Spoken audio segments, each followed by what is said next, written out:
नमस्कार, India voice देख रहे हैं आप और मैं हूं आपके साथ तुषार कुमार। तो वक्त तो चला है इस समय के बुलेटिन का, चलिए शुरुआत करते हैं। बिहार विधानसभा अध्यक्ष के खिलाफ अविश्वास प्रस्ताव के पक्ष में 125 विधायकों ने और विपक्ष में 112 विधायकों ने वोट किए।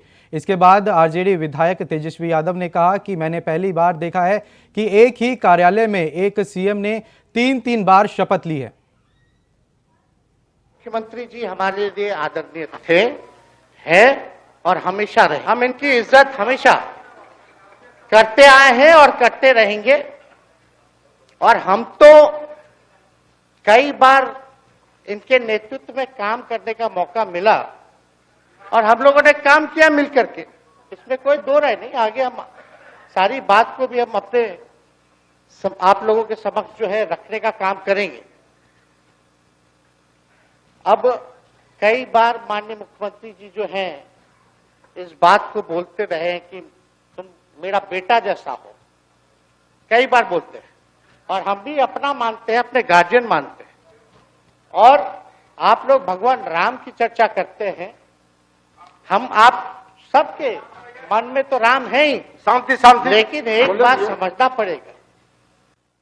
और सबसे पहले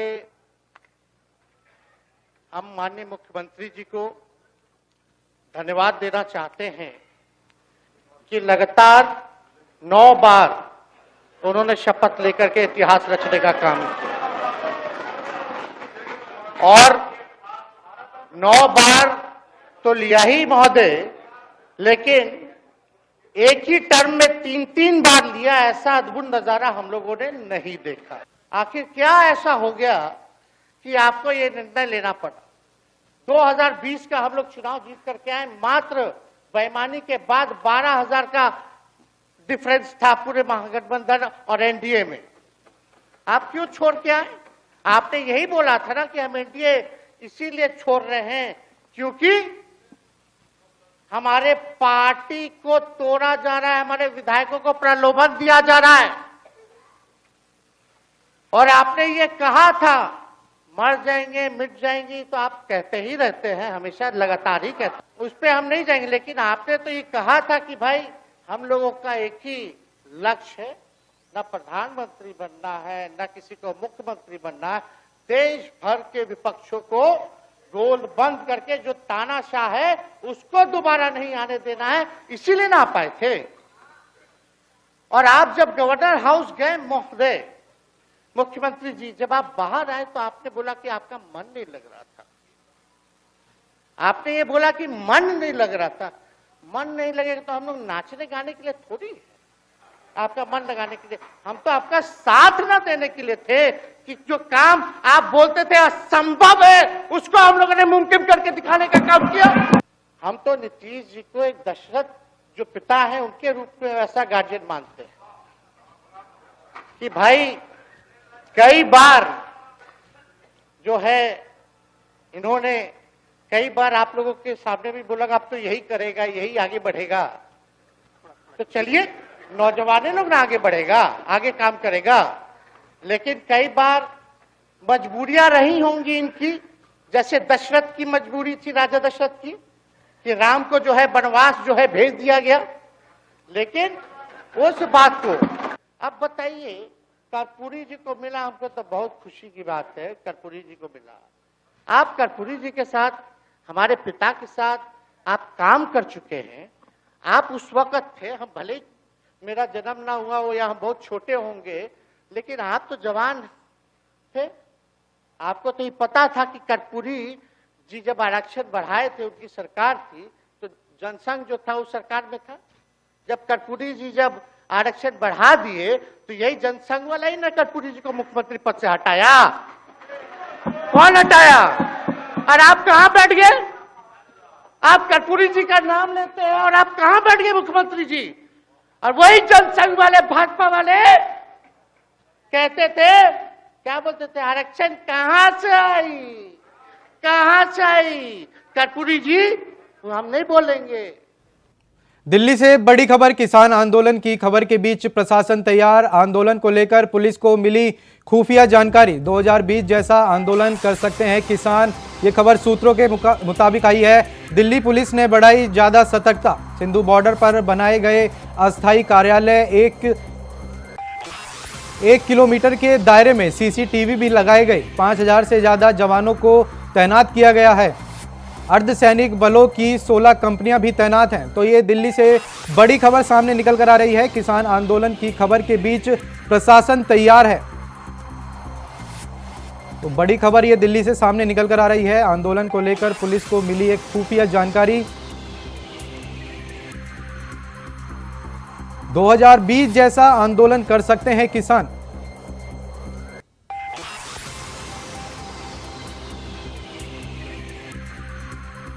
दिल्ली पुलिस ने बढ़ाई है ज्यादा सतर्कता। तो दिल्ली से ये बड़ी खबर सामने निकल कर आ रही है कि सिंधु बॉर्डर पर बनाए गए हैं अस्थायी कार्यालय।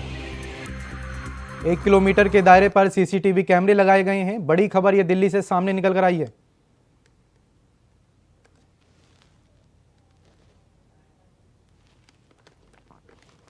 तो अजीत कुमार दिल्ली से लाइव जुड़ चुके हैं हमारे साथ। अजीत, किसान आंदोलन को लेकर दिल्ली पुलिस ने सुरक्षा को लेकर कैसे इंतजाम किए गए हैं?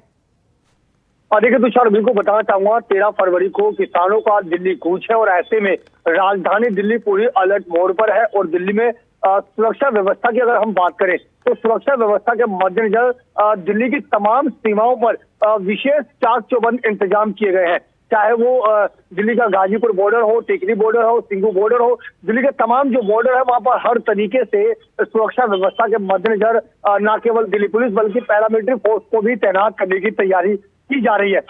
हम टिकरी बॉर्डर पहुंचे। उस टिकरी बॉर्डर पर अगर मैं बात करूं तो वहां पर बैरिकेडिंग और बैरिकेडिंग के ऊपर नुकीली तार लगा दी गई है ताकि कोई भी जो है वो बैरिकेड को तोड़ने की कोशिश ना कर सके। इसके साथ ही वहां पर पत्थर भी, बड़े बड़े पत्थर भी लगाए गए हैं और सारी जो तैयारियां लगभग पूरी कर ली गई है। ड्रोन कैमरे से भी निगरानी रखी जाएगी और हर तरीके से जो 401 इंतजाम है वो लगभग अब अपने अंतिम चरण पर पहुंच चुका है। जी तुषार, खबर यह भी है कि किसान 2020 जैसा आंदोलन कर सकते हैं, उसको लेकर पुलिस ने क्या इंतजाम किए हैं?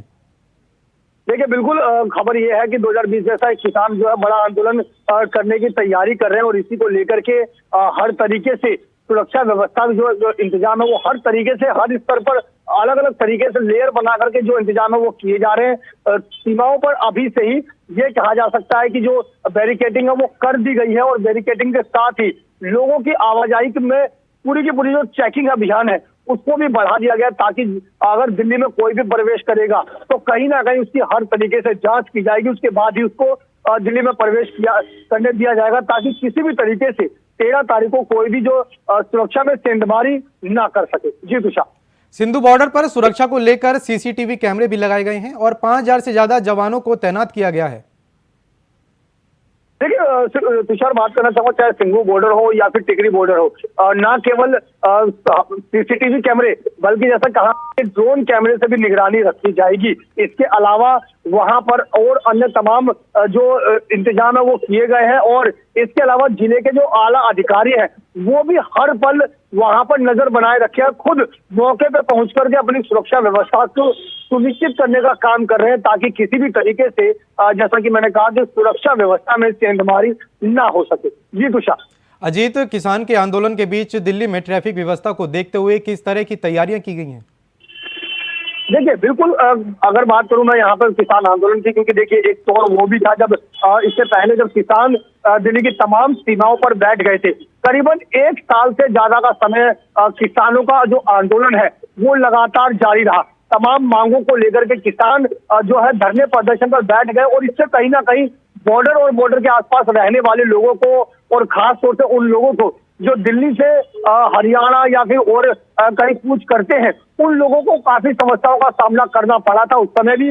और कहीं ना कहीं उन्हीं सब चीजों को ध्यान में रखते हुए पहले से ही अभी एहतियात के तौर पर हर तरीके से सुरक्षा व्यवस्था के मद्देनजर इंतजाम किए जा रहे हैं ताकि वो स्थिति दोबारा से दिल्ली में ना बन सके, लोगों को वो समस्या ना हो। इसी के मद्देनजर हर तरीके से सुरक्षा व्यवस्था के इंतजाम जो है वो किए जा रहे हैं। जी तुषार, बहुत बहुत धन्यवाद अजीत आपका इस तमाम जानकारी के लिए।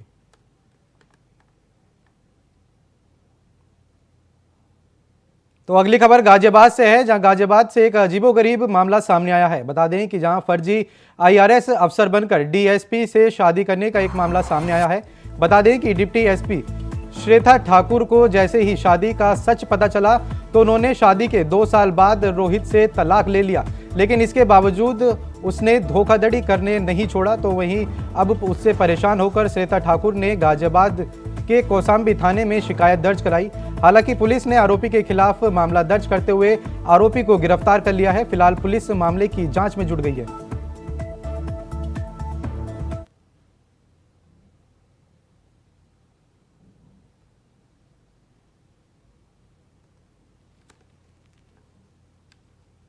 तो इसी खबर पर प्रवीण कुमार हमारे साथ लाइव जुड़ चुके हैं। प्रवीण, क्या है ये पूरा मामला? आपको बता दें, ये जो गाजियाबाद का जो कौसाम्बी थाना है, वहाँ की जो मामले में जो तैनात है श्वेता ठाकुर, एक महिला पीपीएस अधिकारी 2012 बैच की है। उन्होंने अपने 2018 में एक मैट्रिमोनियल वेबसाइट से एक युवक से उनकी बातचीत हुई। बातचीत होने के बाद उन्होंने उस युवक से शादी की। जिस युवक से उन्होंने शादी की, उस युवक ने इन्हें महिला पीपीएस अधिकारी को बताया कि वो झारखंड के रांची में एक डिप्टी कमिश्नर के पद पर तैनात है और एक आईएएस अधिकारी है। जिसके बाद उन्होंने 2018 में शादी कर ली। शादी के बाद उसके जो श्वेता ठाकुर है, अपनी पति की जो हरकतों से तंग आ गई, उनको शिकायत मिली कि उनके नाम से वो लगातार उगाही कर रहे हैं, जिसको लेकर उनमें आपस में कभी लड़ाई झगड़ा भी हुआ। जिसके बाद उन्होंने आपस में सहमति से 2021 में तलाक ले लिया। तलाक लेने के बाद भी उनको शिकायत मिली कि उनके पति लगातार उनके नाम से लोगों से धन की उगाही कर रहे हैं और एक मामला उनके सामने आया था कि उनके फर्जी साइन करके 15 लाख रुपए की उगाही कर ली थी, जिसके बाद से वो काफी परेशान थी। उन्होंने शुक्रवार को गाजियाबाद के कौसाम्बी में थानों में मुकदमा दर्ज कराया। दरअसल आपको बता दें, जो रोहित राज है वो बिहार के नवादा जिले के रहने वाले हैं और वो लगातार जो महिला पीपीएस अधिकारी जो वर्तमान में शामली में तैनात है, उनको उनके नाम से लोगों से उगाही कर रहे हैं। फिलहाल इस मामले में पुलिस ने मुकदमा दर्ज कर लिया और आरोपी को गिरफ्तार कर लिया है। तो फिलहाल पुलिस ने अभी तक इस मामले में क्या कार्रवाई की है गिरफ्तारी करने के अलावा?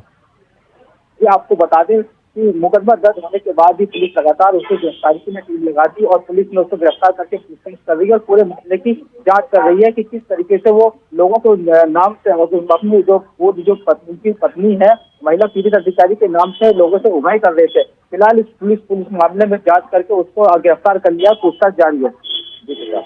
बहुत बहुत धन्यवाद प्रवीण आपका इस तमाम जानकारी के लिए।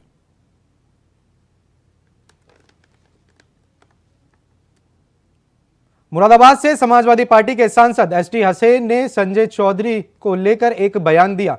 बता दें कि जयंत चौधरी ने एनडीए में शामिल होने पर अपनी प्रतिक्रिया देते हुए एसटी हसैन ने कहा कि चौधरी चरण सिंह को भी इसलिए सम्मान दिया गया है, इससे पहले क्यों किसी ने उनके लिए नहीं सोचा। केंद्र सरकार को बने हुए 10 साल हो गए हैं, बीजेपी इतनी घबराई हुई है, परेशान है। इंडिया गठबंधन से हर जगह उसे तोड़ने की साजिश की जा रही है। वहीं कांग्रेस नेता आचार्य प्रमोद कृष्णम को लेकर कहा कि वो पहले ही बीजेपी में जा चुके हैं, इस पर अब हमें उन्हें क्या कहना। साथ ही सपा सांसद ने हल्द्वानी हिंसा मामले पर भी अपनी चिंता रखी।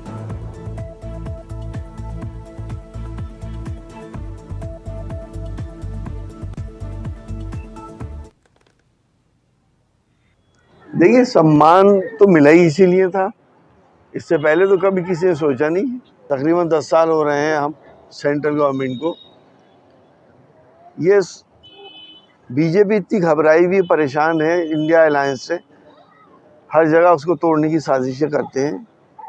और जयंत जी की क्या मजबूरियां रहीं जिसकी वजह से वो चले गए, उनसे हमें ना तो ये उम्मीद थी और ना ही उनके कम्युनिटी को इस बात की उम्मीद थी, क्योंकि किसान के साथ जो कुछ भी हुआ है इस देश के अंदर वो किसी से छुपा हुआ नहीं है और आज किसान की जो हालात है वो भी किसी से छुपे हुए नहीं है।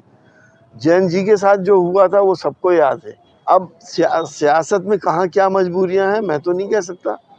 वो प्रमोद जी तो बहुत दिन से इंडिकेशन दे रहे थे और हमने तो जब ही ये बात कही थी कि वो बीजेपी में जाने वाले हैं।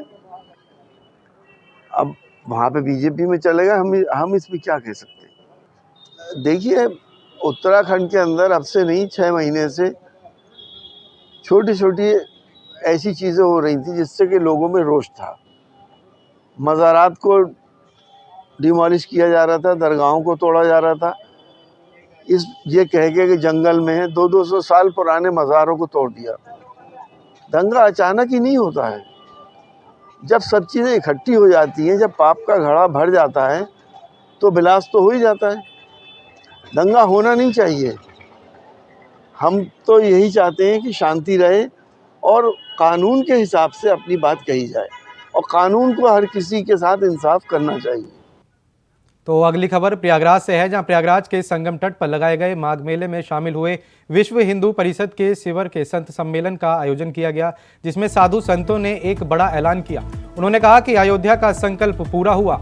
आज काशी और मथुरा को मुक्त कराने का संकल्प लिया गया है। अयोध्या की तरह काशी और मथुरा को भी कानूनी तरीके से लड़ाई लड़ी जाएगी, लेकिन अगर कोई कानून को चुनौती या फिर धमकाने की कोशिश करेगा तो फिर संत समाज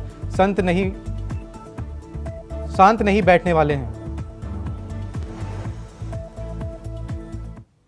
भूमि के संकल्प के पूर्ण होने के बाद प्राण प्रतिष्ठा के उपरांत जिस प्रकार 31 जनवरी को काशी ज्ञानवापी के तल गृह में पूजा का निर्णय आया, उससे हिंदू समाज और संतों में बेहद खुशी है। और ज्ञानवापी को लेकर के जो रवैया मुस्लिम समाज ने अपनाया कि वो न्यायालय को नहीं मानेंगे, संविधान को नहीं मानेंगे, तो आज चर्चा का जो विषय है वो यही है कि क्या वो खुले युद्ध की चुनौती दे रहे हैं तो हम स्वीकार करेंगे। भगवान रामलला की कृपा प्रसाद का प्रसाद प्राप्त हो गया है। अब रामराज्य की एक कल्पना मन में उत्पन्न हो गई है। उस रामराज्य को साकार करने के लिए वनवासी आदिवासी से लेकर के समस्त लोगों के घर जाकर के हम लोग भगवान रामलला के संदेश को देंगे, क्योंकि बिना सुंदर राजा के रामराज्य संभव नहीं है। जब कंस राजा था तब क्या होता था, जब राजा ही दुर्ग्राही होगा, राजा पापी होगा, राजा दुष्टात्मा होगा, रात्मा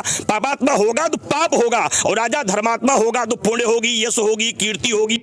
बीजेपी के सांसद और किशनगंज के विधायक ब्रजभूषण शरण सिंह ने राहुल गांधी को लेकर एक बड़ा बयान दिया। ब्रजभूषण शरण सिंह ने कहा कि राहुल गांधी को बीजेपी का स्टार प्रचार कर दिया गया है। बता दें कि बीजेपी सांसद गोरखपुर के चौरी चौरा पहुंचे थे, जहां उन्होंने ईश्वरचंद जायसवाल से मुलाकात की। इस दौरान उन्होंने कहा कि ईश्वरचंद जायसवाल से मेरा बचपन से ही संबंध है, पारिवारिक संबंध है। आज भी मैं उनसे अपने आप को चौरी चौरा गोरखपुर का निवासी मानता हूं, क्योंकि मैं अपनी जिंदगी का महत्वपूर्ण 4 साल बचपन का यानी यहां पर व्यतीत किया है।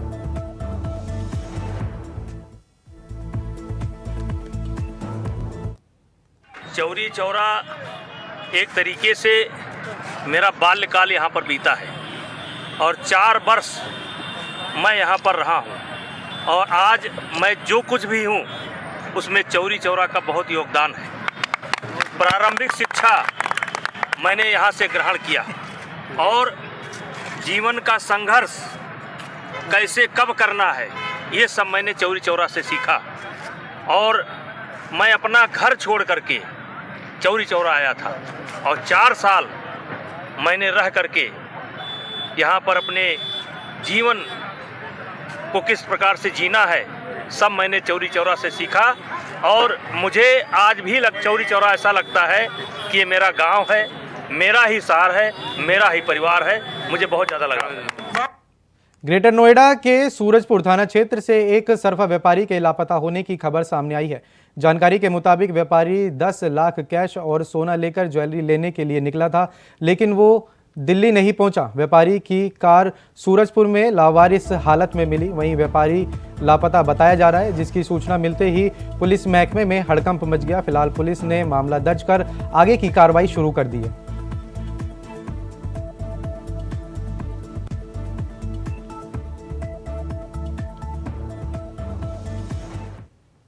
लखनऊ में चिप और रिपोर्ट के जरिए बड़ी पैमाने पर धर्मकांटों पर घटतोली कर रहे का मामला यूपी एसटीएफ को एक बड़ी सफलता हाथ लगी है। दरअसल घटतोली करके करोड़ों की चुनाव लगाया जा रहा है। चोरी करने वाले गिरोह का भांडाफोड़ करते हुए यूपी एसटीएफ ने 7 लोगों को गिरफ्तार कर लिया। साथ ही पुलिस ने इन आरोपियों पर मामला दर्ज कर आगे की कार्रवाई शुरू कर दी है।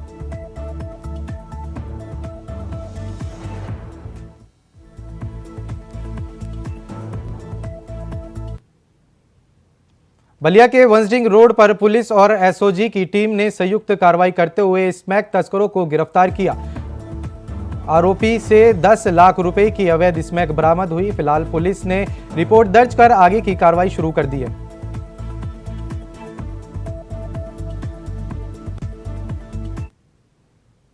मथुरा के यमुना पार नगर पोल इलाके में 2 बदमाशों ने एक मुंशी को गोली मार दी, जिसके बाद मुनीम को इलाज के लिए जिला अस्पताल में ले जाया गया, लेकिन रास्ते में ही मरीज की मौत हो गई। घटना की सूचना मिलते ही एसएसपी शैलेंद्र कुमार पांडे मौके पर पहुंचे। मामले में कार्रवाई करते हुए आरोपी की गिरफ्तारी के लिए कई टीमें गठित कर दी गई हैं।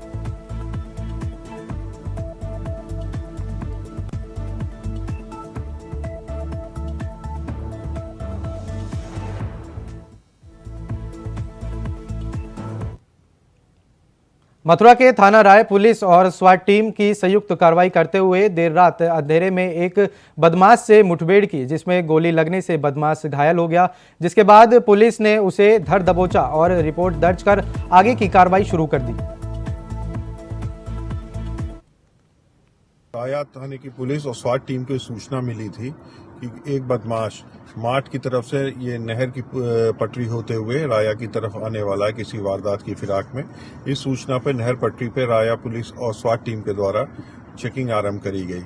एक व्यक्ति मोटरसाइकिल पे आता हुआ दिखाई दिया। जब पुलिस टीम के द्वारा उसको रुकने का इशारा किया गया तो उसके द्वारा मोटरसाइकिल रोक करके पुलिस टीम पे फायर किया गया। पुलिस टीम के द्वारा भी आत्मरक्षा जवाबी फायरिंग करी गई, जिसमें कि एक गोली उस बदमाश के पैर में लगी है। पूछताछ पे उसने अपना नाम विनोद बताया, जो कि नाहरा थाना बरसाना का रहने वाला है तथा पूर्व में इसके ऊपर आधा दर्जन के करीब मुकदमे लूट के हैं। आज भी जब इसकी मोटरसाइकिल पर एक बैग टंगा हुआ था जिसको चेक किया गया तो उसमें 5 मोबाइल मिले हैं।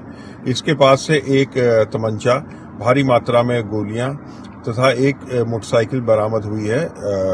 इसको नजदीकी अस्पताल में इलाज के लिए भर्ती कराया गया है। नोएडा के धनकोर में रविवार को हाई वोल्टेज लाइन की चपेट में आने से एक व्यक्ति की मौत हो गई। बिजली विभाग की लापरवाही से गुस्साए ग्रामीणों ने सालनपुर विद्युत उपकेंद्र पर शव को रखकर धरना प्रदर्शन किया और मुआवजे मिलने तक धरना जारी रखने की बात कही। वहीं प्रदर्शनकारियों ने पुलिस पर दबाव बनाने की भी बात कही।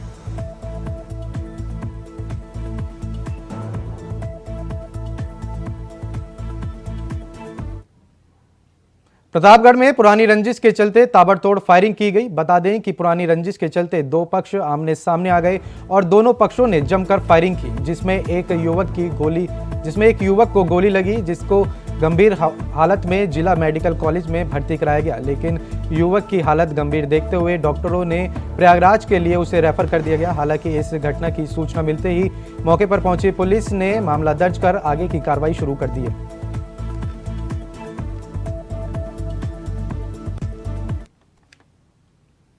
फिलहाल के लिए इस बुलेटिन में इतना ही। देश और दुनिया की तमाम बड़ी खबरों को जानने के लिए बने रहें इंडिया वॉइस के साथ। नमस्कार।